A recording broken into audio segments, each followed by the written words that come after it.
And now, the Sci-Fi Channel original special, The New Roswell, Kecksburg Exposed. This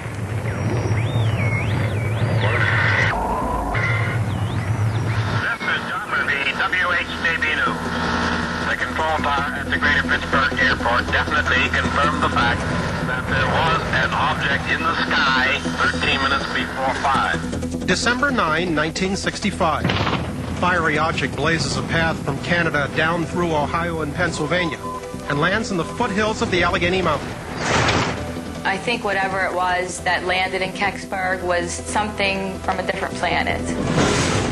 You could actually see where, something had come through the treetops and where it hit the ground.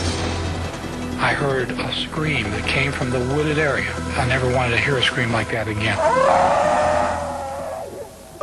Just what was it that crashed, or some say landed, in Kecksburg, Pennsylvania? That night really stuck in my mind because I know what I saw. And nobody's going to tell me anything different. And why did the U.S. military try to cover it up? I believe that the government threatened them if they said anything. He had the gun up at us immediately. He was pointing it right at us and said, "Stop, get out of here." You're going to bump into the presence of the U.S. military in all of this. A team of top scientists will try to unravel a mystery that's lingered for over 35 years. Okay, it does look like the top of that tree was hit by something. And has torn a simple all-American town apart. The government has been lying to us. That's all BS. It sounds like hooey to me. Relatives who were very close together, now all of a sudden they are on different sides because one said I was involved, the other one said nothing happened. I think people deny because they don't want to accept the truth about a lot of things. Sci-Fi will also return to Roswell to analyze what could be tangible proof of a crashed UFO. I'm Bryant Gumbel. Welcome to the New Roswell, Kecksburg Exposed.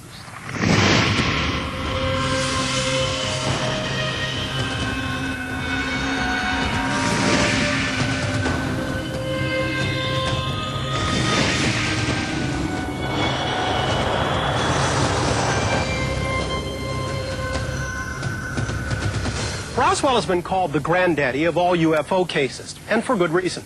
It has a number of credible witnesses and all the signs of a government cover-up. While the Sci-Fi Channel continues its investigation into the Roswell crash with some intriguing new discoveries, the channel has also launched new inquiries into other controversial UFO cases. During this program, we'll apply the tools of modern science and the powers of the U.S. Constitution to search for evidence of what really happened in a little town called Kecksburg, known to some as Pennsylvania's Roswell.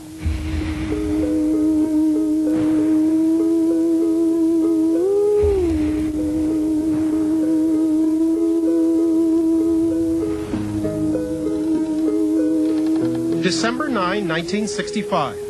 According to the now declassified military Project Blue Book, a three-man military team was dispatched to this sleepy little town that night. Their assignment? To recover an unidentified flying object that caused a small fire in a remote patch of woods. If you believe the authorized report, the men searched until 2 a.m., but found nothing. The object was later explained as a meteor passing over the area. That's where the official story ends, and the controversy begins. I am free to my own opinion, and my opinion is I seen an outer space craft hit the ground. I think it's just a made-up story for television. I really can't answer why some people are denying this happened. I know it happened. I can't answer for anybody else. Since the strange and unsettling events of December 9, 1965, this rural village, just 25 miles southwest of Pittsburgh, has been a town divided. There are those who claim something otherworldly happened here, and others who insist it was all an elaborate hoax. Some witnesses who went public, they are accused of lying or making up the story. Relatives who were very close together, now all of a sudden they are on different sides because one said I was involved, the other one said nothing happened. There still is a lot of emotion with certain individuals over the reality of this event. In 1990, the television show Unsolved Mysteries filmed a reenactment of the so-called Kecksburg UFO incident. Some townspeople saved this prop UFO, nicknamed the Acorn, and mounted it outside the old fire hall. For many, it's a sore reminder of a wound that refuses to heal. A lot of the parents of the children that were around there do not talk about it. It's a very hush-hush situation, and they have a hard time communicating with other people that think that it is real. I think that whole UFO thing would have, brought just a lot of attention, and I don't think the older generation like that. I'm 25 years old, and a lot of people my age think that something did come down, and just nobody really knows the truth about it. Through the years, it has puzzled me what came down, and I really would like to know. Some, say it was a UFO, some say it was a meteor. Who really knows, except for the government? Though Robert Blystone was only 16 in 1965, he's still struggling to make sense of what he witnessed at about 4:45 one unseasonably warm December evening. I just got home from school. It was warm, so I figured I'd come out on the porch for a while. I was kind of looking over this way. I heard this like humming or a hissing type noise, and I looked up, and here was this object going by. It was like a fireball, and it had vapors of different colors coming out from behind it. You could see where it was descending, but it was going very slow. It did not fall. It was controlled. And when it hit, you could see all this smoke, dust coming up. Blystone was just one of thousands who witnessed the so-called fireball over the North American skies. Less than an hour earlier, the airborne object had been tracked as far north as Canada, leaving in its wake jammed phone lines and stunned onlookers. Kecksburg is really one of the great unknown UFO crashes in American history. The Kecksburg case is very interesting. It has a very high degree of corroboration among the various witnesses. And the story that they tell appears to be one in which you have this object that streaked across Canada and Ohio, slammed into Kecksburg, Pennsylvania. You have an object that was moving far too slowly to be a meteor. Well, I know what I saw, and it definitely wasn't a meteor, but it certainly seemed to be a constructed thing. Had smooth edges and smooth lines, and didn't appear to be a meteor at all to me. It appears, in the opinion of some of the witnesses, to have maneuvered, that has changed course. That's an interesting dimension to it. Over the greater Pittsburgh area, there were many reports of this bright object. The object continued to move southeast into Westmoreland County. There was like a loud sonic boom, shook the area as it passed over. Between Greensburg and Latrobe, the object made a turn to the south. And at Laurelville, there are other witnesses up in that general area that saw the object now moving towards roughly northeast into Kecksburg. It appears as though it may have been slowing itself down. In nearby Greensburg, all hell was breaking loose. Scores of frantic witnesses called in to local radio station WHJB to report the strange object. It was just before 5, and WHJB office manager Mabel Mazza was getting ready to leave for the night. She wouldn't make it home till well past midnight. The disc jockey that was on duty at the time, Stan Wall, came back and asked me to please help him to take those phones. I said, "What's that noise?" He said, "That's the phones." I seen two big bright flashes and a long streak of orange light. It come down out of the clouds. My daughter and I both saw it at the same time. And I'm talking about there were hundreds of calls. Of course, they said something landed in Kecksburg, and then somebody else said it was a UFO, and of course I thought, yeah, you know. One call stood out. It was from a Kecksburg homemaker named Frances Kelp. Mrs. Kelp told WHJB News Director John Murphy that the mysterious fireball was a bright object that looked like a four-pointed star. In a later radio report, Murphy recalled his conversation with Frances Kelp and its chilling significance. After listening to many such calls through the past years, it's fairly easy to tell by the tone in a person's voice whether they believe what they're saying or whether it's a prank call. This woman to me sounded like she believed and was sincere over what she was saying. This was the first piece of actual evidence we had in the early evening. Up until now, it was lights in the sky and things that could not be checked out. Now we had something physical. We had an object on the ground. After hearing Mrs. Kelp's story, Murphy set out to find the mysterious object. The seasoned reporter had no idea of the dangers into which this story would lead him.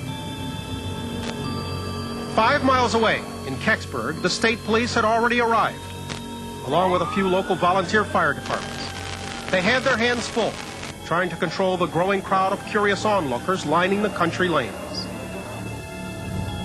Among those straining to get a closer look was Bill Weaver. I was 19 years old. I heard about it on the radio. I was coming down the hill. This is the farm road that we come in on that night. And we stopped here on this road and we looked down into the field, and we did see something down in the underbrush, in the trees. There was a light glowing, a blue light, much like a welder's light that comes real bright and then goes dull. And that happened back and forth quite a few times. It was shortly after dark when WHJB's John Murphy arrived at the Kecksburg site. Though he claims he didn't see the arcing light himself, he recorded several witnesses on the scene who described it, including one state trooper. One of the state police officers walked up to my car and said, "We got something out there. It's blue, it's pulsating, and there's a light on it." To the best of our knowledge, there was no one in the woods at that time.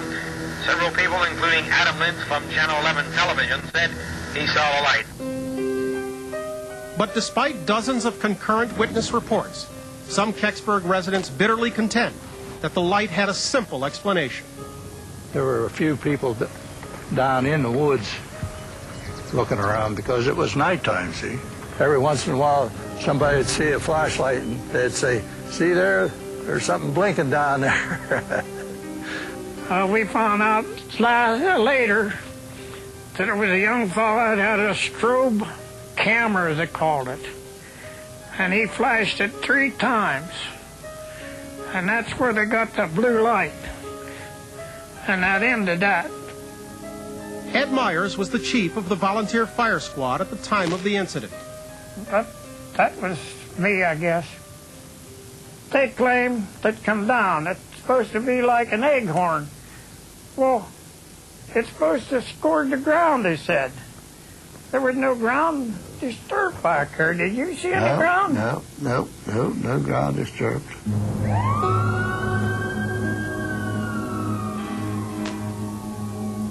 Galen Wilkins is also a lifelong Kecksburg fireman. Both of them are adamant that nothing at all happened in their town that night. 50th anniversary in 1939 and 1989 of the fire department. You don't see nothing about a UFO in that. Nothing in there either. Kecksburg was a small, they called it a village, a lot of them, and they was friendly. This incident changed a lot of things that when they come out with this UFO story, it changed that town completely.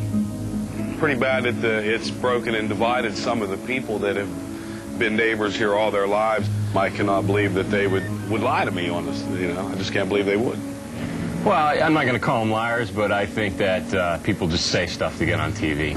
I think, you know, when the camera starts rolling, people say anything if they think you're going to put them on a show. If people are saying that nothing happened that night, I look at it in 2 ways. One, either they weren't here, or 2, they're lying, because I was here and I seen it myself and a lot of other people. I would say to the people of Kecksburg that believe that nothing crash landed that night and that nothing happened, I think they need to rethink what they're saying. Maybe they've heard too many stories about men in black coats from the government type of thing, and some folks are just plain scared.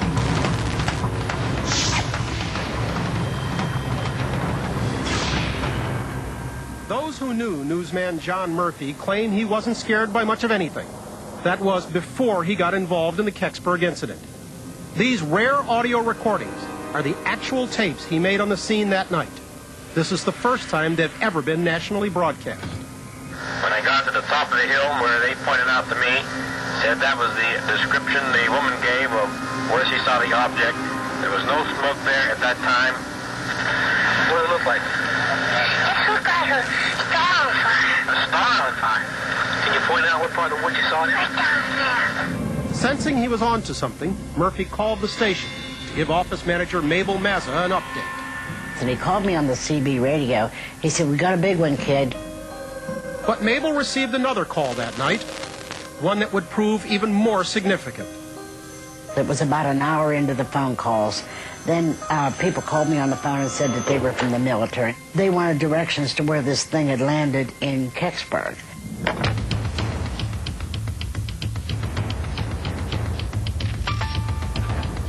Coming up on the new Roswell, Kecksburg Exposed. He had the gun up at us immediately. He was pointing it right at us and said, "Stop, get out of here." Did someone threaten the lives of ordinary Kecksburg citizens? President Clinton's former chief of staff wants to know. Holding people at gunpoint is not the ordinary way we do business in this country. Kecksburg eyewitnesses lead a science team into the forest, searching for physical clues to what might have fallen there in 1965. And a surprising new update from the Roswell dig. We are digging holes in the ground to look for physical evidence of an extraterrestrial vessel impact. The new Roswell, Kecksburg Exposed, will return in a moment.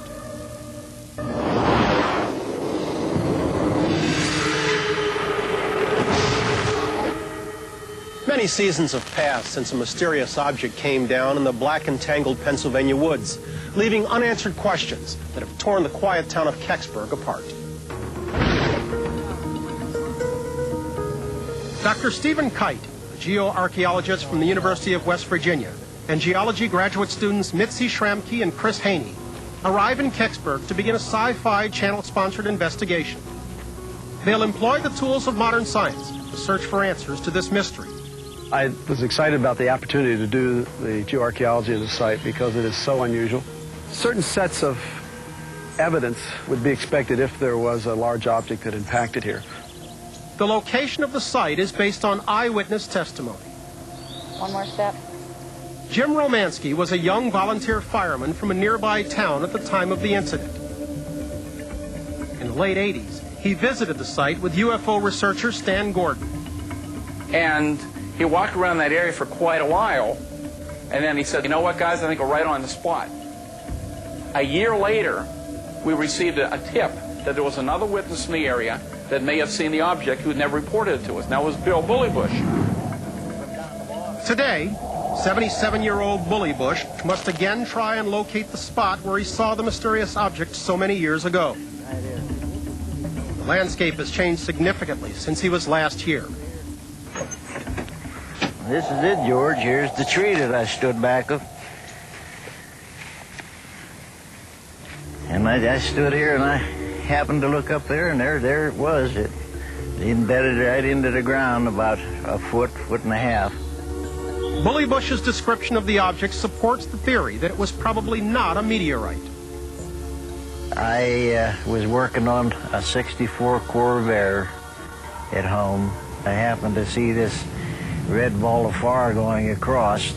It come up and went towards the mountain just like if it was radio controlled. It made a figure 8, and it come right down in here and belly landed right in here, knocked the top of the trees out. It stunk like rotten eggs. You could smell it, you know, and then just like sizzling and like sparks come, just like if it was cooling off. It was red hot. A fairly soft landing. Oh yeah, it just like if it was radio controlled. Kite and company hope Bullybush's memories will help them determine what fell here in 1965.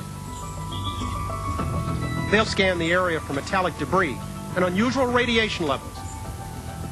Most importantly, they'll dig test pits, looking for evidence of soil disruption. If there has been an impact here, or even a cover-up of one, this damp, mossy soil could still contain the evidence within its delicate layers.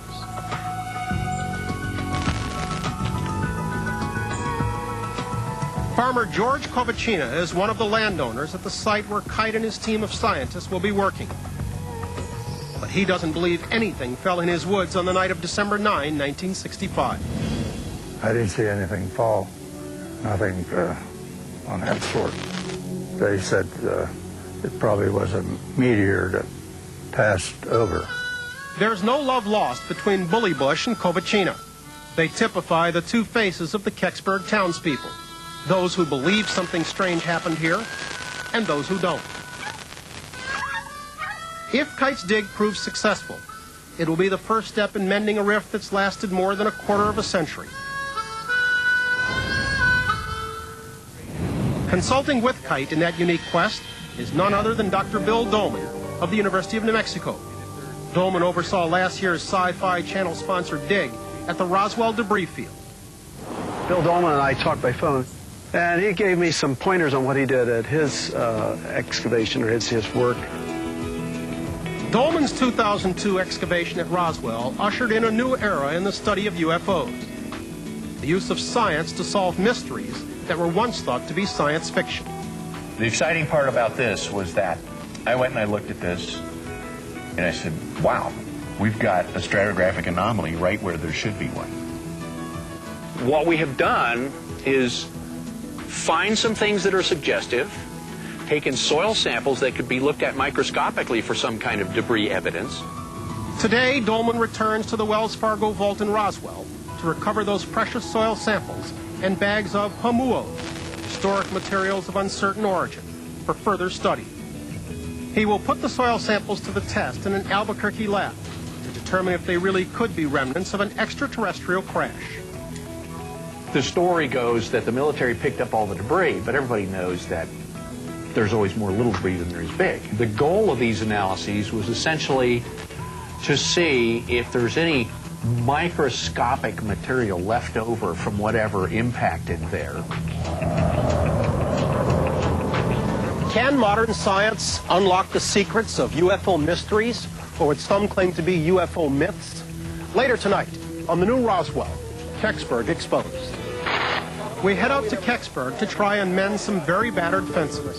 There were jeeps, there were people with some kind of guns. The military don't track meteors and arrive that fast. They lie. And more startling details of the Kecksburg crash and cover-up. They had rifles at hip level. I heard a scream that came from the wooded area. I never wanted to hear a scream like that again.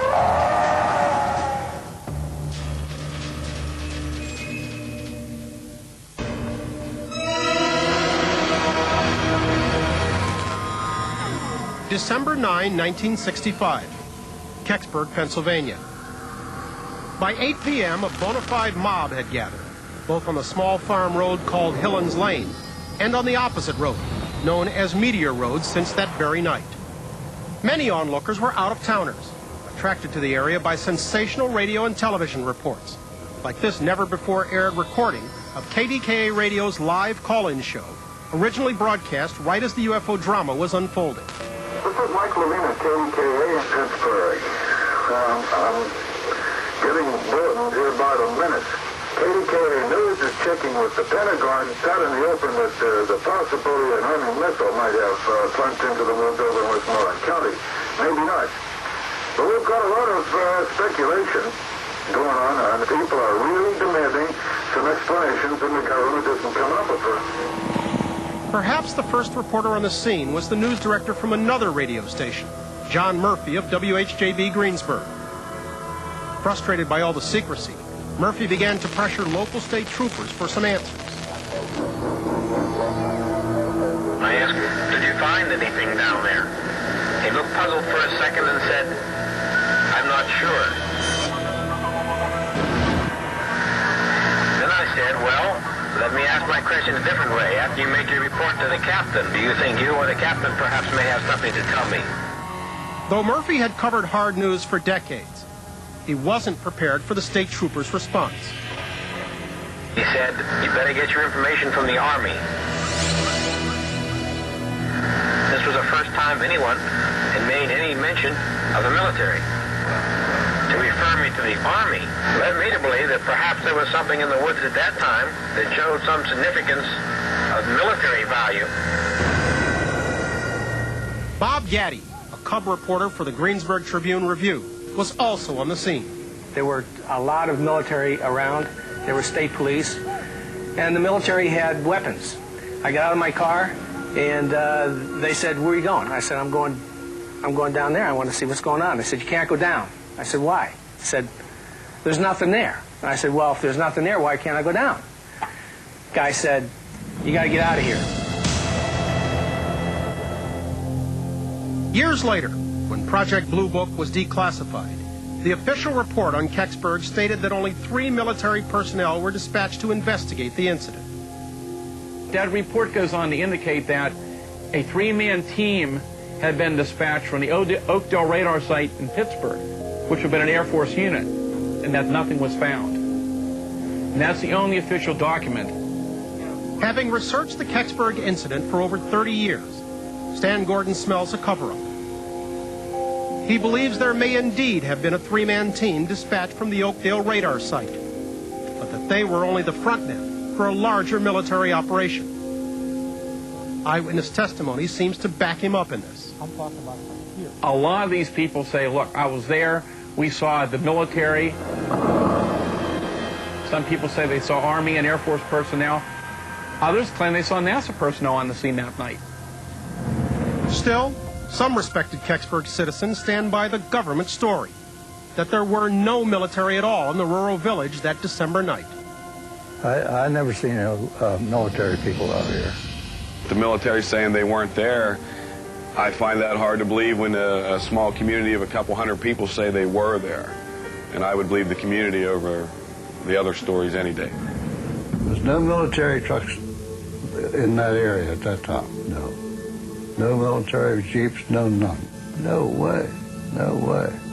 I'd take a lie detector test on that. Well, that's a big lie right there, because I swear to this on a stack of Bibles there that they were there, and I talked to them. Bob Bittner was a volunteer fireman at the time of the incident. Many of his lifelong friends have cut him off because he refuses to change his story about what he remembers of that night. Bittner claims that on December 9th, 1965, he showed up in Kecksburg after working his day job as a trucker. Now, here, 3 military vehicles came in. There was an officer there. He was a pretty highly ranked officer.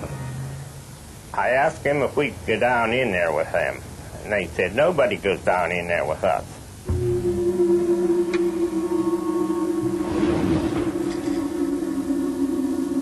Despite those, including the government, who deny a heavy military presence in Kecksburg that night, many others, including Linda and Bob Fosha, swear their little town was overrun by soldiers. Did she tell you what color the smoke was?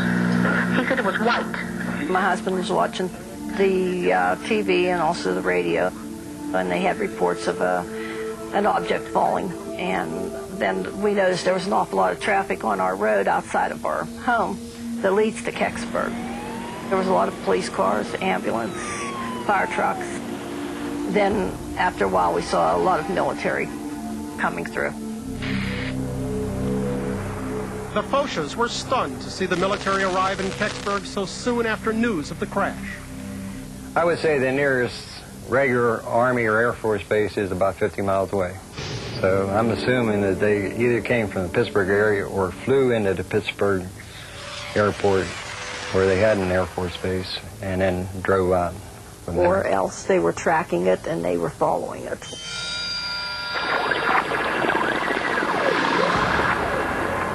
If the U.S. military had indeed been tracking the mysterious object on radar, that would explain their quick arrival. But it would contradict the official report that the fireball, seen by thousands, had simply been a meteorite that disintegrated before hitting Earth. In terms of watching a meteorite coming in, meteorites as a rule don't show up much on radar because they are very small. They're usually fist or pebble sized. The radars we have even now can't see things that small. The Kecksburg incident begs the question, what could have prompted the U.S. government to dispatch numerous vehicles and military personnel to a tiny farming town on an ordinary December night? If you believe the accounts of some eyewitnesses, one thing is certain. Whatever it was that landed in the woods that night, the military wasn't about to let anyone near it. As the night wore on, the commotion intensified. Out-of-towner David Newhouse, 19 at the time of the incident, has come back to Kecksburg for the first time since 1965 to recount his own unnerving run-in with the U.S. military. This guaranteed the spot. Remember, we came around the turn and came up. I remember the high section. The reason we had stopped here was we saw the lights on the grove of woods, just like bright white lights from like floodlights or whatever. You could tell guys were in there working. Evidently, someone that saw us park here and they were watching us as we were coming down through the field. According to Newhouse, his foray into the woods abruptly came to a halt. Standing in front of him was an armed soldier. Certain things you never forget. First time I ever had a gun pointed at me, kind of hard to forget that. You know, definitely a rifle, straight up, right at me. And he got my attention. That guy was in the Army, and that was a military rifle. That was an M1 I was looking at. I was in the Army. I know what rifles are. I belong to the NRA. As you see my sticker on the back. I like guns. I don't like them pointed at me, though. So they told us to get, you know, out of here, in which we just turned around and came right back down the hill. We didn't question them. After parking on the road overlooking the wooded ravine, teenager Bill Weaver had his own altercation with the military. They come up and told us that we had to move our cars, we had to leave. Well, I was 19 years old at the time, and I wanted to know why I had to leave. They wouldn't give us a reason. All they told me was that they would confiscate my car if I didn't leave. Well, the car was in my father's name, so I figured rather than cause a problem for myself, I left. Don Sebastian was another young curiosity seeker. He, too, had been listening to WHJB and convinced a group of friends to drive the 45 miles to Kecksburg to see what the commotion was all about. There were flares across the road. There were armed state police. One of them approached my vehicle and asked me to turn around and go back the way I had come. Being young and adventurous, of course, this wasn't sitting too well with me or my friends. It just didn't seem right to travel that distance and not get to see a little something, what's going on, you know. Sebastian headed down into the woods on foot so that he could get a better look at what was going on. I made my way up that road, got up behind this one truck, military truck. I managed to climb up on a bumper or a tire of the truck, I really can't recall which, but I know that I got enough height that I could see over. On the other side of the truck was armed military personnel. As I looked and observed down over an embankment and down into a ravine, I saw approximately 75 to 100 military personnel. They had rifles at hip level, and they were proceeding towards a wooded area, pretty much in step. Within about 10 minutes' time, I heard a scream that came from the wooded area. And that scream was such that it made the hair on the back of my neck stand up.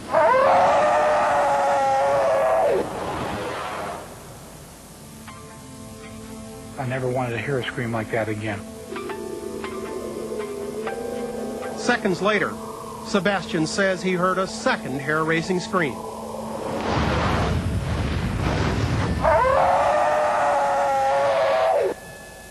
I think it was way too much volume for a human. I don't see how a human could produce a scream that would carry a distance, in that type of a distance. And that second scream, that did it for me. I says, that's it. I'm out of here. What could have landed in the woods that night to cause such a chilling scream? What could have been of such national importance to cause armed soldiers to allegedly threaten law-abiding citizens? And why, so many years later, don't we yet have a satisfactory ending to this story? Coming up. They were running the show. The people up there in suits, in trench coats, they told the military and the state police what to do. I believe that the government threatened them if they said anything. men in black, and other shadowy figures. There's no doubt that these men in black do exist, and at least some of them are, shall we say, from the world of officialdom. And the search for the missing Kecksburg file. If you're going to send out dozens and dozens of armed officials, there are records kept of such an event. We're convinced that the records must exist someplace. When the new Roswell, Kecksburg Exposed returns on the Sci-Fi Channel.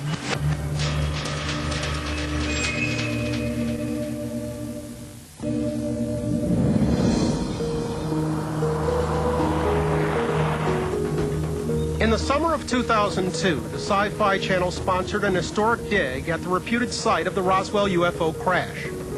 There, University of New Mexico contract archaeologist Dr. Bill Dolman discovered a gouge in the earth he believes could be evidence of a powerful impact. He also collected 55 soil samples and 27 historical materials of uncertain origin. It's time to put those samples under a microscope at New Mexico's state-of-the-art Assagai Laboratories. There were a number of mineral specimens that had an unusual shape. There were a number of things that looked to be probably of biological origin. And then there were a number of things that appeared to be, in some cases, are very obviously man-made. While he waits for his results, Dolman has scientist Bill Biava do an elemental analysis on the soil samples he collected at the dig site. To answer the question, is the dirt from Foster Ranch any different from the dirt not on Foster Ranch? The soil profiles on samples from the backhoe trench to the metal detection anomaly was pretty radically different. The analysis of the soil elements convinces Dolman to plan future digs at Foster Ranch. In the meantime, on day 2 of the Kecksburg investigation, Dr. Ray Hicks arrives on the scene. A forestry specialist from West Virginia University, his mission is to see if the broken trees, which witnesses described after the incident, can still be detected years later.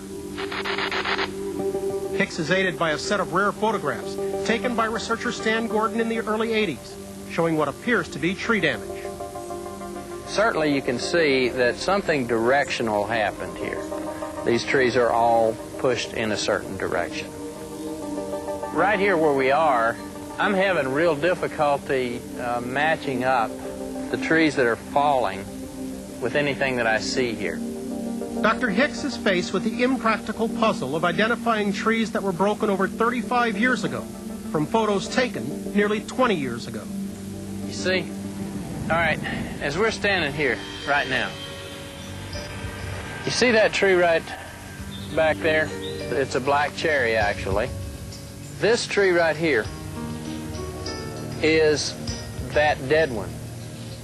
You see where it's got the sprout coming out here? Okay, and you see at the top, you see where the top's broken out? Okay, so this tree is that one. I can say with 90% surety that we found at least the trees that are represented in that picture. Hicks updates geoarchaeologist Stephen Kite on his findings. My assumption is that this tree here is the one that was affected. That is, that the top here was broken out. That is consistent with Bill's recollection that it was coming in from this direction. Okay, it was coming in from this direction, going that way. There's only one problem. The trees Hicks has identified from the photos border a location in a different creek bed, parallel, but about 100 feet away from, the site where Bill Bullybush remembered seeing the crashed object. This is Ray Hicks. I'm a forestry professor at West Virginia University. I'm here with Steve Kite. The scientists phoned researcher Stan Gordon, who originally interviewed all the eyewitnesses. When I talked to the scientists involved, it sounded like they were close to the area, but it sounded like to me that Bill may have possibly been at the wrong tree because some of the other things they described didn't line up. Okay, so if we stand with our back to the tree facing the Hayes farmhouse, okay, now what? Then we're looking at the wash that you're talking about, 20, 25 feet from it. Would you say we're digging in the wrong place?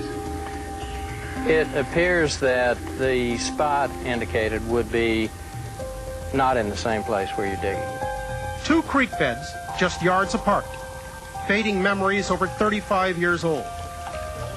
Kite and his team realize they will have to create yet another baseline and test pit area. Like so many UFO investigations, the Kecksburg case is plagued by a lack of on-scene eyewitnesses. Thousands of people reported the fireball in the sky. Hundreds more witnessed the commotion in the woods.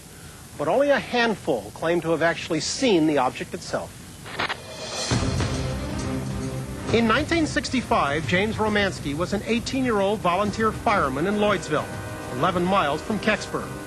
He was called to his local fire hall with a report of a downed plane in the woods. Upon arrival there at the old Kecksburg Fire Hall, it was wall-to-wall firemen. I mean, they were everywhere. Romanski claims he and his fellow firefighters were ordered to search the woods for a crashed aircraft and possible survivors.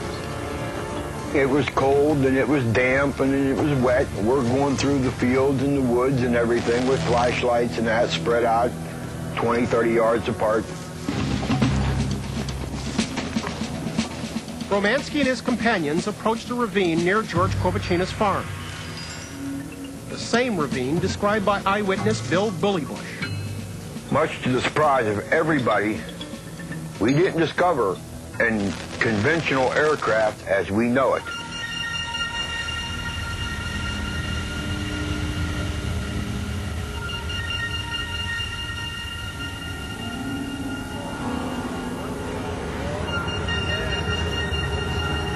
What we did find was a very large metallic object.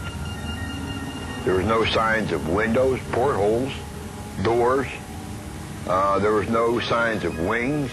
I have described this object in shape as a huge acorn because it had a sloped side to it, and there was a bumper going the whole way around it.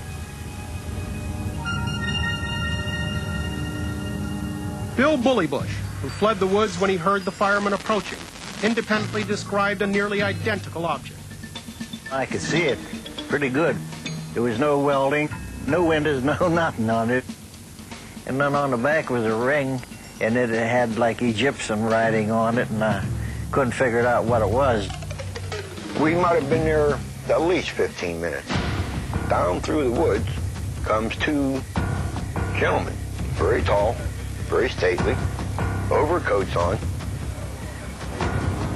and told us that we had to get out of there because this was now a quarantined area, and to get our butts out of there and leave. These same mysterious men in overcoats were described by several other witnesses. Bill Weaver, a teenager out for a joyride, claims he noticed them immediately. The people that were in the plain clothes were the ones that seemed to have the authority over everyone. Give my orders. Only a few yards from where Bill Weaver was parked, the Hayes family, living in this cozy farmhouse, had a ringside view of the action in the woods. The family came face to face with those men in suits, along with uniformed military officers, when they arrived at their doorstep, for a night the Hayes children would always remember. I was 10 years old, seen a lot of things that night. I can still picture the house. The military come in, they asked about using the phone. Talked to Mom and Dad, told us to send us to bed. As the December night wore on, the events in the woods would grow even more mystifying. I think whatever it was that landed in Kecksburg was from a different planet, not Earth. When we return, what did reporter John Murphy really see in the Kecksburg woods that night? Then all of a sudden he turned quiet and he didn't talk about it. It just, like it never existed, never happened. An explosive town meeting. We seen it. We seen the military. They lie. And a breakthrough in the Kecksburg woods. It does look like the top of that tree was hit by something. Coming up on The New Roswell, Kecksburg Exposed. The New Roswell, Kecksburg Exposed is sponsored by Nextel Coast to Coast Walkie Talkie. Nextel, done.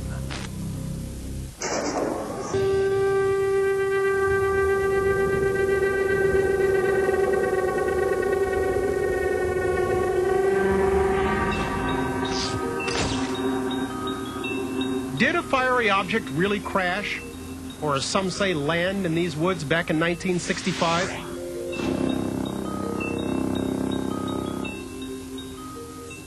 West Virginia University archaeologist Dr. Stephen Kite and his colleague, forestry expert Dr. Ray Hicks, begin the third day of their investigation working in a new area, since conflicting eyewitness reports placed the object in either of two creek beds within about 100 feet of one another. To break the tie between these two witnesses, Kite and Hicks enlist the help of John Hayes. Hayes was 10 years old in 1965, and although he never saw the actual object, he witnessed the commotion from the window of his family's nearby farmhouse. My bedroom was right here, like at this here corner window right here. And as you can see, I could see everything that was going on over here. I mean, this is all where it was happening over here. All the trucks and stuff come down through the hollow here. Hayes also claims to have seen broken trees and evidence of a cover-up in these woods a couple of days later. Well, they cut the fence in the hollow. They didn't put it back up. I put the fence back up, and I walked on down through the hollow, and I had actually seen, where the treetops were broke and where it actually hit the ground. You can see something, was in the ground there, and they actually even hauled dirt down in there to cover everything up. It wasn't the same kind of dirt, you could tell. Wood dirt and topsoil was different. Think you can take me right to where you saw the soil had been turned up? It's a little tough, though. It's been a while since I've been down in here. Okay, the fence line is right here. It's right in the fence line, and it's like right in here. Okay. Want to tell me where I should have my crew start digging some test holes? I'd say I'd start right in here. Okay, great. Now that gives us a target. The first site we dug, we picked based on Bill Bullerbush's observation from a tree over there. And, we are only 40 meters, maybe at most 150 feet away from where Bill thought he had seen it. So, again, I think it's pretty remarkable. You guys are pretty consistent. Even more remarkably, Hayes' memories of the broken tree pattern leading up to the impact site correspond exactly with those of eyewitnesses Bill Bullybush and Jim Romansky, as well as researcher Stan Gordon's photographs from the early 80s. Okay, the key point that I started with is that tree right there. See the forked cherry with the flag in it up high? Right. The top of that tree was knocked out by whatever hit it. Right. And then it was angled the whole way up through. Okay. From that there, straight up through there. This here tree right here, I think, was one of them that was broke off. The one that has the bird hole in it up there on the top. Okay, yeah. Right through. Okay, it does look like the top of that tree was hit by something. Eyewitness John Hayes has given the science team two important new clues. A more precise spot to dig for displaced soil. See, this one's a lot darker than that. Even at the bottom, it's not as orange as that. It does look like we may be right on John Hayes' disturbance. As well as a better trajectory for testing the broken tree hypothesis. But John Hayes has yet another memory from December of '65 that raises more disturbing questions about the incident. My brother was with me, Jim, and there was a guy come through, and he had this thing. I thought, at the time, I thought it was a treasure finder, He told us, that we shouldn't be down in there, that, that area was banned, that nobody's supposed to be down in there. And we told him, I said, well, we live here, we're down here all the time. He said, well, do you know anything about radiation? And I said, no. He said, well, there's a chance, of radiation. Rumors of radiation may help explain the curious accounts of several onlookers from the road. There was a large truck pulled up there. There was 4 people got out in moon suits, we called them at the time, white suits. They had a big box on like a litter type thing. And the 4 of them carried that down in to this object down in the field. Now, what they did, what they put in that box or took out of that box and worked on that object that night, I don't know. Just as alarming as the accounts of Geiger counters and radiation suits are claims that men from shadowy government agencies also made appearances in Kecksburg that night. At Kecksburg, there were a variety of military services that appear to have been there. Army, Air Force, possibly NASA. And then there were a variety of people who said that they saw these men in civilian suits who were running the show. So the question arises, are they men in black? Stories of so-called men in black extend back nearly half a century. During his research of UFO crashes, journalist Nick Redfern has come across tales of these mysterious agents time and time again. There are a number of reports on record relating to crashed UFO stories or even crashed satellite stories where witnesses to the encounters have been allegedly warned not to talk about these incidents. So there's no doubt that these men in black do exist, and at least some of them are, shall we say, from the world of officialdom. When you have UFO witness after UFO witness claiming that they received a visit from a civilian-suited person who seemed to know a lot about their encounter and who said, well, you know, it's really not such a good idea for you to talk about this because things can happen, you start to believe it after a while. According to recovered documents resulting from the Freedom of Information Act, even the U.S. Air Force was concerned about men in black and their origins. The Air Force had heard about these men in black stories and had heard that the men in black were disguising themselves as Air Force officers and warning members of the public not to talk about these incidents.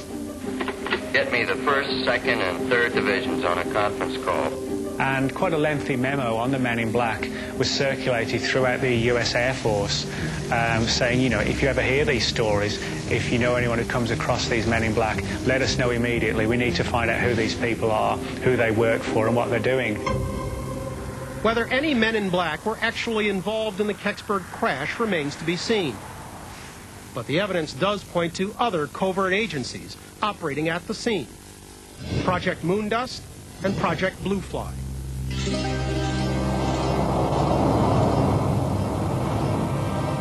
For the most part, both of these projects were involved in the recovery of Soviet space debris, such as rocket boosters, satellite engines, things like that. I uncovered a number of documents through the Freedom of Information Act where Moondust personnel were taking an active interest in UFO reports in the mid-1960s. Project Moondust teams usually consisted of 3 specialists, experts who could ship off to any part of the world at a moment's notice and retrieve a crashed spacecraft. Whether those objects were American technology, captured foreign satellites, or of extraterrestrial origin remains classified information. But who else was on the scene at Kecksburg that night? Many witnesses who were involved in the event presented some good information which highly suggests that NASA played a part in the investigation that night in the Kecksburg area. John Hayes recalls NASA personnel in his own house on the night of the crash. I seen some guys in white coveralls. There was quite a few. When they first came in, there was probably about 6 of them. The one had a NASA patch on. Were these men really from NASA? Former Air Force officer and NASA engineer James Oberg says, not likely. If you're going to go into an area and you want to maintain security, you would usually go in under a false flag. You'd go in saying you were something else. I've heard of many cases in which groups show up in places like South America, following up about some kind of meteorite or some kind of object crash, saying they're from NASA. Well, I know the people at NASA who handle that material. They get material that's mailed to them.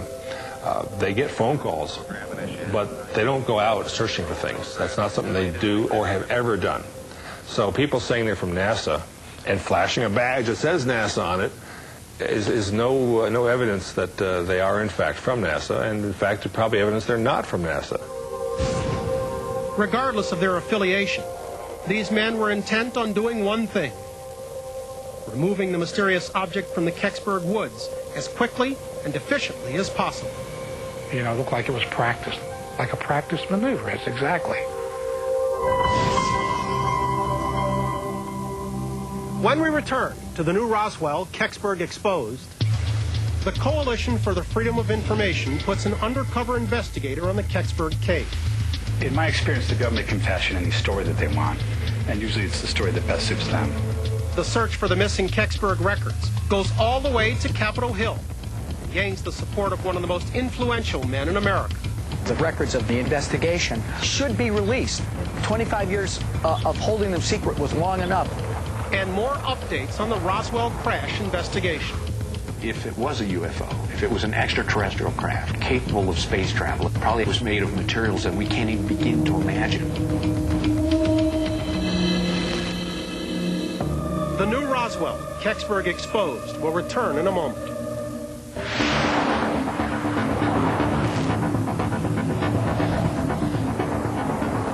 June 2003. Deep in the Pennsylvania woods, the Kecksburg science team makes some exciting discoveries. At the second dig site, there are signs of the soil disruption described by witness John Hayes. That was actually one of the things I thought all along we would be more likely to find. Not so much the evidence of whatever fell, but whatever was done to clean up after the fall. Yeah, this looks disturbed. Disturbed soils are easy to discern if you have a good reference soil to compare to. This enough? Yeah. Now, we won't know exactly what happened to disturb the soil, but it's, again, a piece of the puzzle. 2,000 miles west, archaeologist Bill Dolman is trying to solve another puzzle, the Roswell crash of 1947. Here, at Assagai Laboratories in Albuquerque, Dolman learns that the majority of his humuos, historical materials of uncertain origins, have simple terrestrial explanations. There is one humuo, however, that continues to perplex both Dr. Dolman and his team, an unexplained bundle of what at first seemed to be ordinary fibers. At first, I thought was clearly the clippings off the nylon grid string. And then when I looked at it more closely, it didn't look like it because these fibers are not kinky.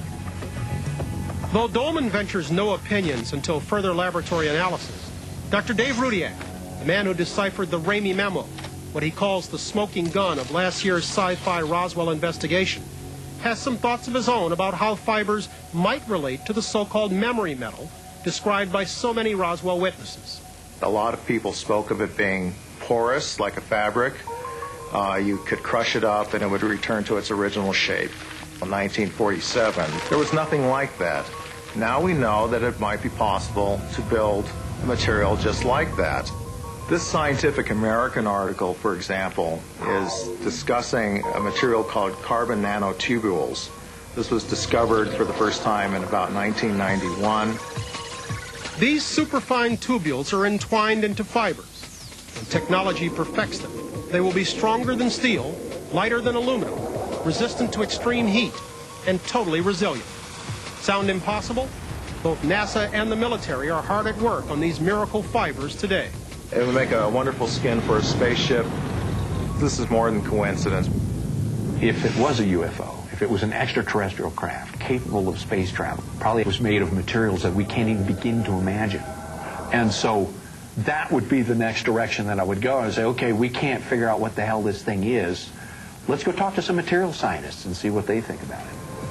While Dolman and his colleagues plan their strategy for next year's phase of the Roswell project, the Sci-Fi Channel and the Coalition for Freedom of Information have been hitting the same stone walls in Washington that Roswell researchers have been facing for decades. Repeated attempts to uncover information about the Kecksburg incident have been turned down flat by the Department of Defense, the U.S. Army, the U.S. Air Force, and NASA.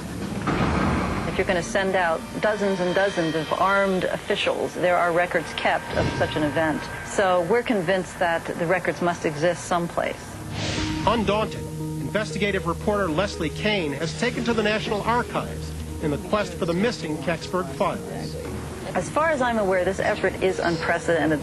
The Sci-Fi Channel is putting significant resources to bring together this professional team, which includes a law firm, an archival research firm, and the fact that we're going to take this further than most people are capable of taking it and insist that we get answers.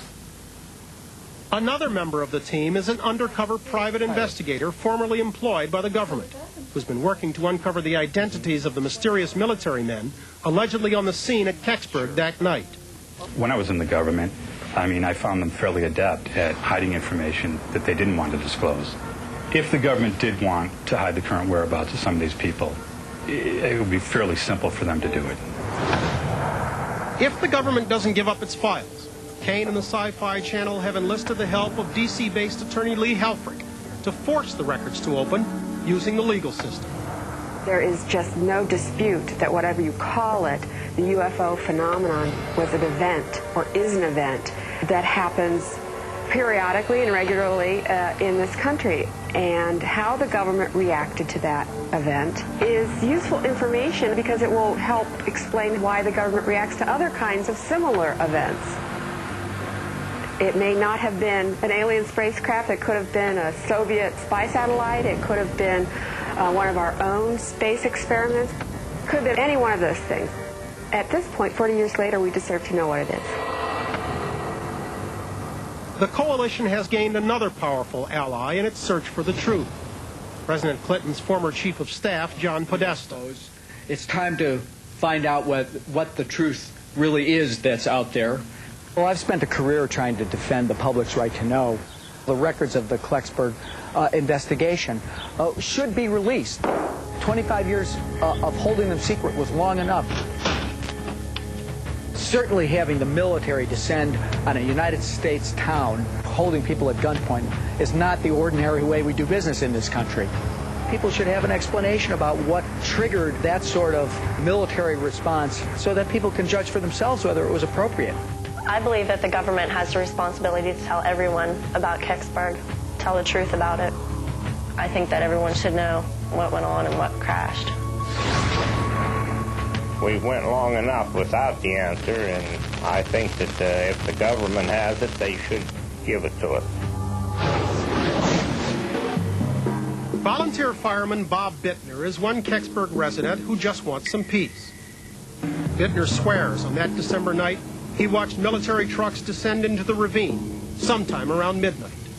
So I suppose they were down in there for half hour, 45 minutes, and then they all came back up out, and they stopped there. And the biggest truck had a tarpaulin.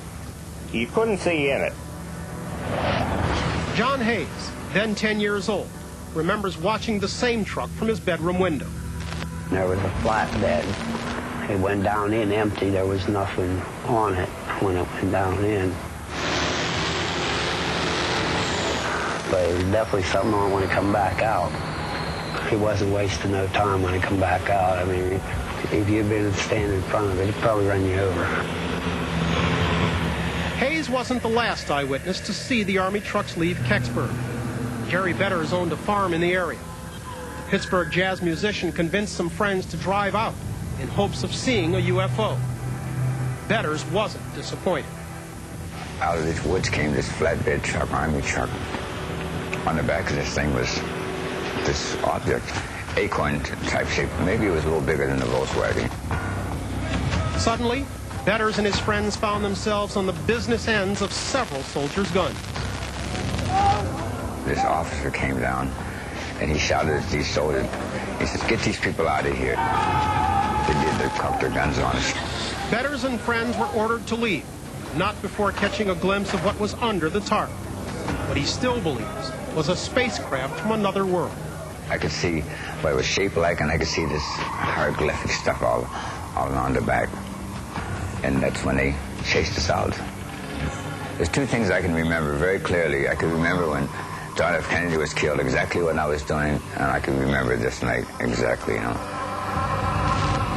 Like so many other witnesses that night, Jerry Betters was left to wonder exactly what had been pulled from the Kecksburg woods. Former NASA engineer James Oberg has his own thoughts. It struck me as some kind of entry of a spacecraft, and it turned out that In fact, a Russian spacecraft had re-entered the atmosphere and hit the Earth that very day, according to official Air Force records. Oberg is referring to Cosmos 96, a Russian Venus probe that, according to U.S. Space Command, failed and broke up over Canada early that morning. Others have argued that the object was a Russian satellite. Could either theory explain the quick arrival of the military or the possible mobilization of Project Moondust?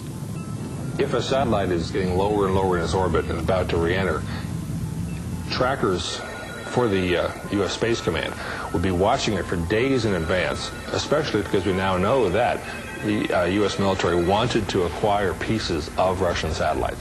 A piece of a Russian spacecraft will tell you critical information, especially about their nuclear weapons. During the Cold War, the retrieval of a Russian craft or satellite would indeed have been cause for extreme secrecy. But what about the acorn-like shape of the object recounted by so many witnesses? The most intriguing aspect is that the re-entry capsule that the Soviets built, which they launched toward Venus, and which fell to Earth on the same day as the Kecksburg event, somewhere else in the world, the Air Force says, is acorn-shaped. We cannot completely rule that out, even though in 1995, when I made contact with the Russian Space Agency, they told me that there was no correlation between Cosmos 96 and what fell at Kecksburg. A leading authority on the Soviet space program in England, Philip S. Clark, does not believe that this could have been Cosmos 96 for a number of reasons. The spherical object that would have been what came down there is only about 3 feet in diameter. It doesn't fit the descriptions of the witnesses. He does not believe that this object could have made turns, as the witnesses have reported, or have come down gradually in a slow descent. It may have been a satellite, or it may not have been. If it wasn't a satellite, then there aren't that many other alternatives, to be honest with you, other than technology that might not have been ours. Whatever the object was, by the next morning there was no sign of it. But WHJB News Director John Murphy felt he had enough information to produce an explosive radio expose of the incident. Back in 1965, Linda Fosha worked as continuity director for the station. John was extremely excited. He was putting all the cuts together for the different interviews he had had, and he just felt it was a really good program. John Murphy was really into being a top-rate newsman. That was his life. Bonnie Millslagle, Murphy's former wife, also recalls his high hopes for the story. This was kind of the story of his lifetime. Although Murphy never publicly admitted seeing the object itself, his ex-wife, as well as several of his colleagues, tell a different story. He got down there before the police were there, before any of the armed forces were there. He called me and told me he'd gotten pictures of it, but some of the film had been confiscated, but he got one rolled through. The military was coming, and he took a picture. And he pretended that, you know, he was falling or something because he didn't want them to confiscate the camera. And there was one picture, I don't know if that was the picture or not, that he brought in. It was very dark, and it was with a lot of trees around and everything. And I don't know how far away from the site he was, but I did see a picture of a sort of a cone-like thing. It's the only time I ever saw it. According to Murphy's former wife and colleagues, his initial enthusiasm for the report he would call the object in the woods disappeared when he received some unexpected visits from the military. I saw the meeting with John in the FM station, which was a little more private than his office. And what the content of their conversation was, I do not know. They did look very serious while they were talking with John. There were official people coming in. He was highly upset, and then after a while, he didn't even want to talk about it. And he was so enthused, and all of a sudden, he just clammed up. He didn't want to talk. John changed like overnight. That was not like him at all. The type of reporter John was, it would have been totally against his nature to totally give up a story like that. It was just too big. I think John was told that not to talk about it or report about it. And I think that's why he had a total personality change from what happened.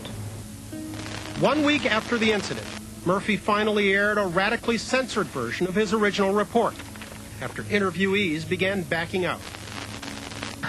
Yesterday afternoon, a woman from Kecksburg area recorded for us what she saw, what she reported, and what the state police and military officers told her the object was. She described for us on tape what and how it looked. Late this afternoon, she notified this radio station that she was afraid of getting into trouble, and she did not want her description of the object used on the air. We received other calls early tonight from some other people. One person said that they was afraid of the state police, and another person said they did not want to get in trouble with the Army. I had heard the original tape before it went on the air. I was in a little bit of a shock when I heard the end result of what had aired. There wasn't much dialogue on the tape. It was all bleeped out. The second call came in. It was a woman with more information. We will now play that interview, and I asked you to listen closely to her description of what she saw. Okay, listen. This portion of the original program has been censored. Another curious feature of Murphy's report was the strange disclaimer he recited at the start of the program. Totally out of character from his usual reporting.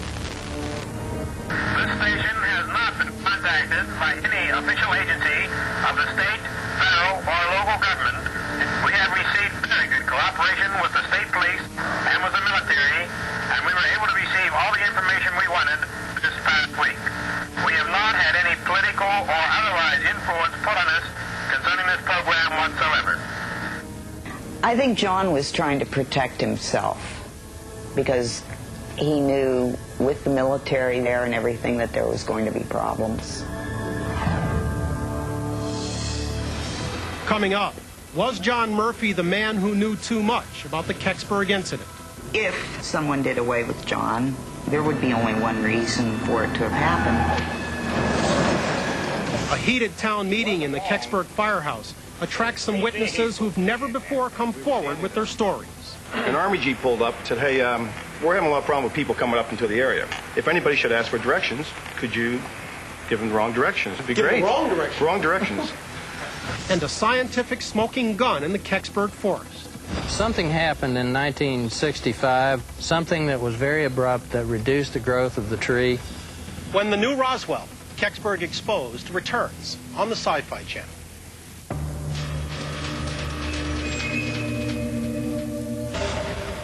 According to a majority of credible witnesses, something strange either flew over or landed in a patch of woods in Kecksburg, Pennsylvania at approximately 4:45 p.m., December 9th, 1965. By the next morning, the drama appeared to be over. But was it?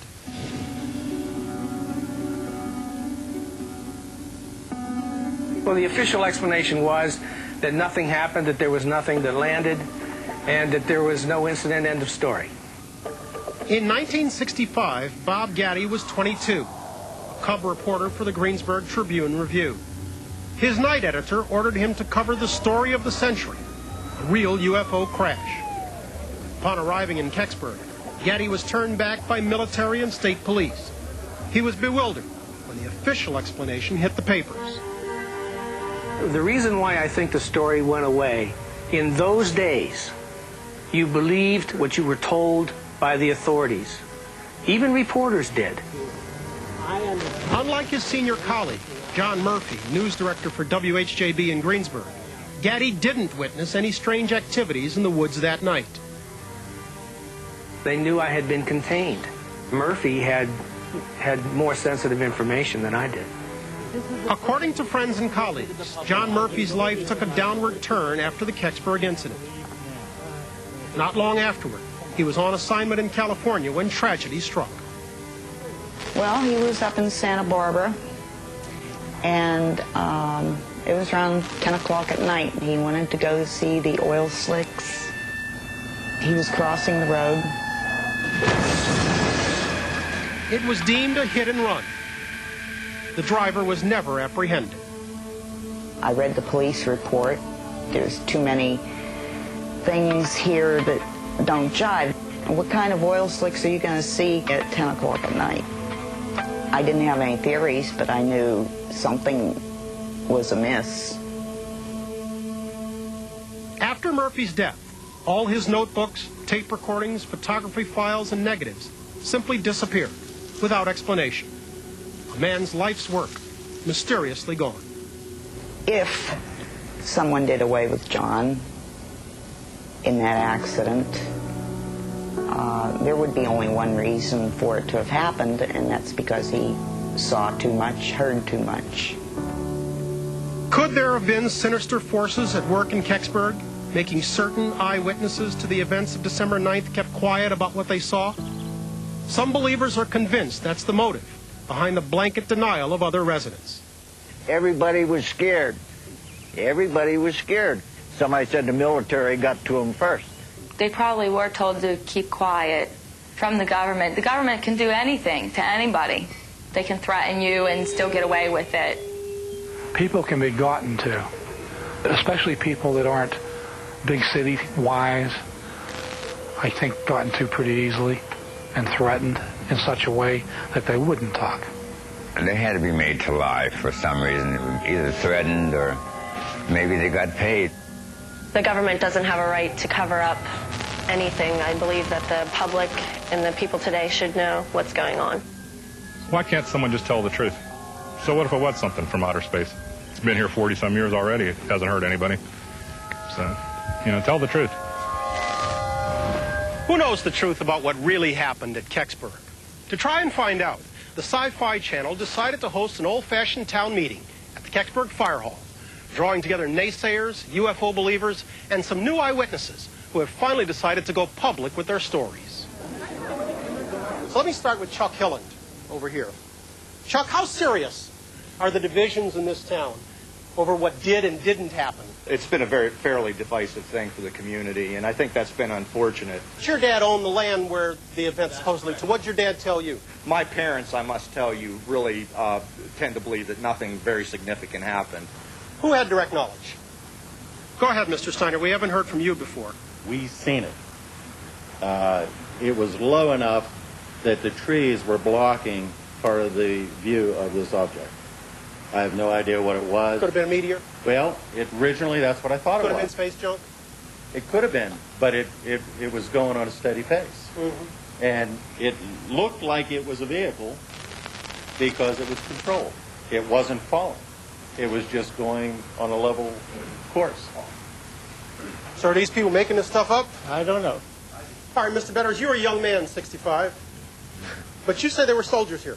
About almost 24. Oh, more than that. I mean, that stopped us as about... Why do so many people say there were no soldiers here? I can understand that. Right? Yeah, Mike Slater, another new witness. Go ahead. That particular night, my brother and I were actually standing on the sidewalk. An Army Jeep pulled up. I said, hey, could you guys help us out? And, of course, at 14 years old, he said, yeah, sure, anything we can do. We're having a lot of problem with people coming up into the area. If anybody should ask for directions, could you give them the wrong directions? It'd be Give great. them wrong directions? Wrong directions. So all night long, we were sending them everywhere. Not only did we see the flatbed going up empty, we saw a flatbed coming down, loaded. And they say they went down with the truck, and they got it out with the truck. And where this thing landed, you wouldn't have got anything bigger than a Jeep there. There was 3 vehicles come in there, and I'll lay my hand on the Bible and tell you this. 3 military vehicles? Right. That's all BS. You're saying a vehicle couldn't get down there? No way. Did the flatbed go up? Yes, it went up. Did it come down? Yes, and was the load? Why do you figure so many people then say there was no military here and no, there was no flatbed truck? Why they didn't see it? I don't know. They were so visible. How come the newspaper accounts didn't write about that? I'm the guy that wrote some of the newspaper stories. And I did write about the military being there. When I pulled in, I said, well, there's nothing here. Go away. So I parked my car, I walked around, I started talking to people who were on the scene, who were watching. How soon after this object landed were the military here? Depending upon who you ask, within the hour. Military don't track meteors and arrive that fast. There's military, the state police, and also these people in business suits.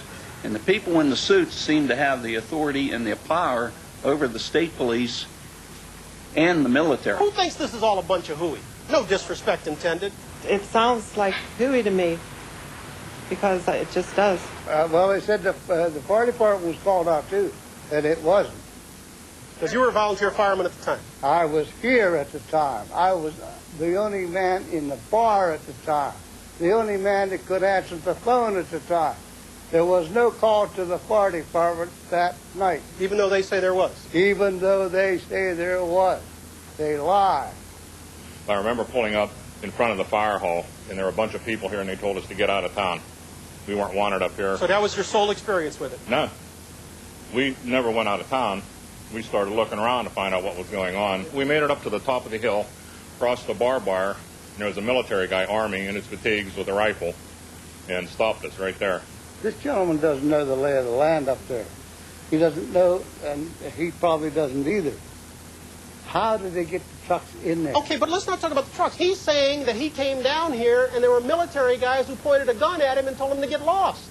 Up there, not down here. So something happened somewhere in the area. You'll accept that? Well, I agree. There was. He said he saw 2 military trucks up there. I'll go along with what he said. The people who say, this is crazy, I haven't heard anybody have any explanation as to why it's crazy, other than just that it is. And most of us all agree on one thing. And I think what a lot of us we want one answer, and that's basically from the military. Yes, you took something out, but they won't admit that. They won't admit presence. They won't admit that the fact that something was taken out. You're smiling, young lady. How come? They have the Roswell incident. I mean, the government has been covering up and lying to us for so many years. The military was here. The military does not come for stupid things. Go ahead, Chief, and I'll let you have the last word. 28 years. I'm a fireman here at Kecksburg. It does me good as a young, old fireman now that now we know that something did happen. The military was here. Everybody here is correct in what they seen and what they heard. I think because of the lay of the land and the terrain, there was different points of vision from wherever they were at that point in time. The outcome of our town meeting, a majority consensus that something big did happen in Kecksburg on December 9th, 1965, and that despite the official report to the contrary, soldiers were on site. More importantly, perhaps, townspeople on all sides of the debate finally had their voices heard.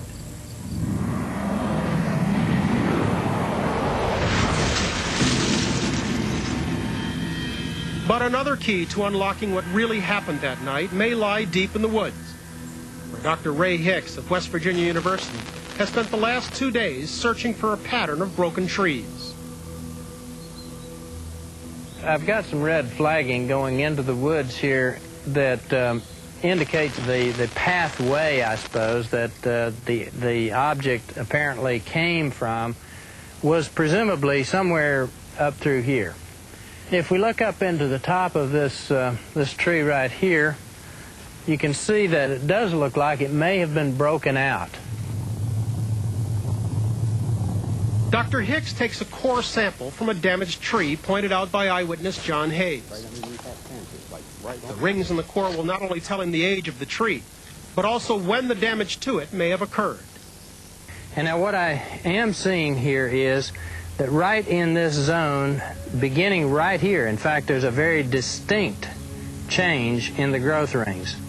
This ash falls right in the center in the path of damaged trees.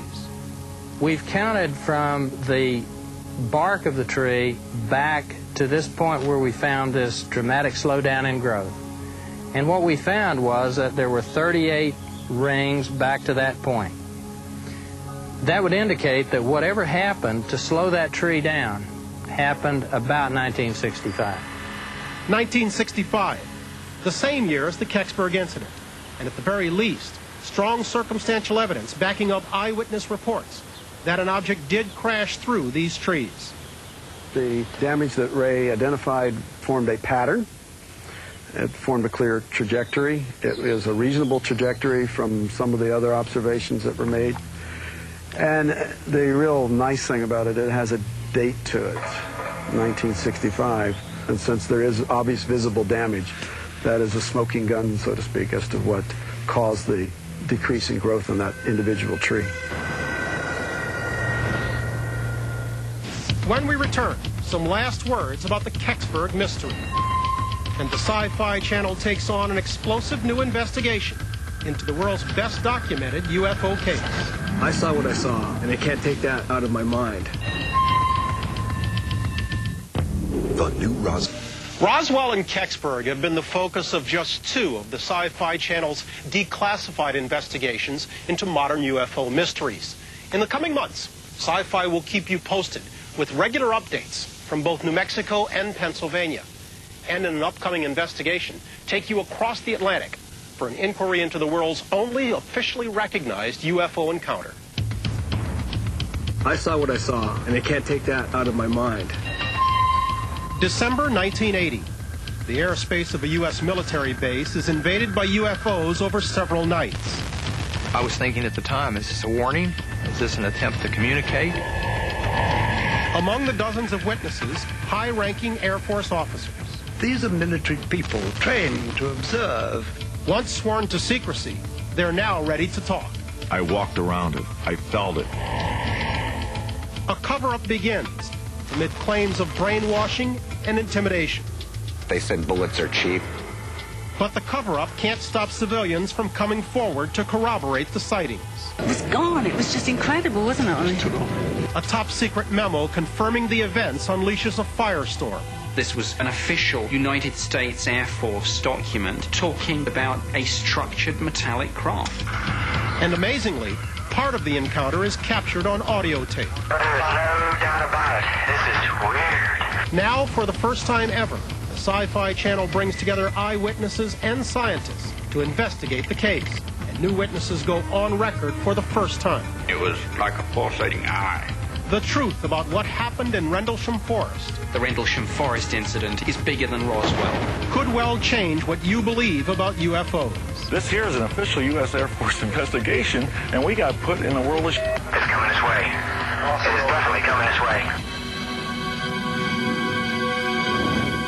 The Sci-Fi Channel's investigation into the Kecksburg case has broken new ground on a number of fronts. In the science department, core dating within a line of damaged trees prove that something traumatic happened there in 1965, corroborating eyewitness accounts of a crash on that very spot. In the legal arena, the lost Kecksburg files are coming closer to resurfacing, thanks to work by the Sci-Fi Channel and the Coalition for Freedom of Information in Washington. Finally, in the town of Kecksburg itself, there is new hope for some long-awaited answers to questions that have lingered since December of '65.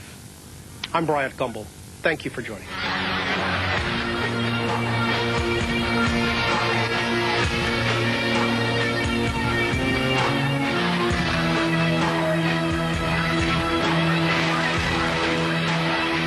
Go to sci-fi.com for the complete unedited Kecksburg Town Meeting moderated by Bryant Gumbel. This fall semester, your only course requirement is to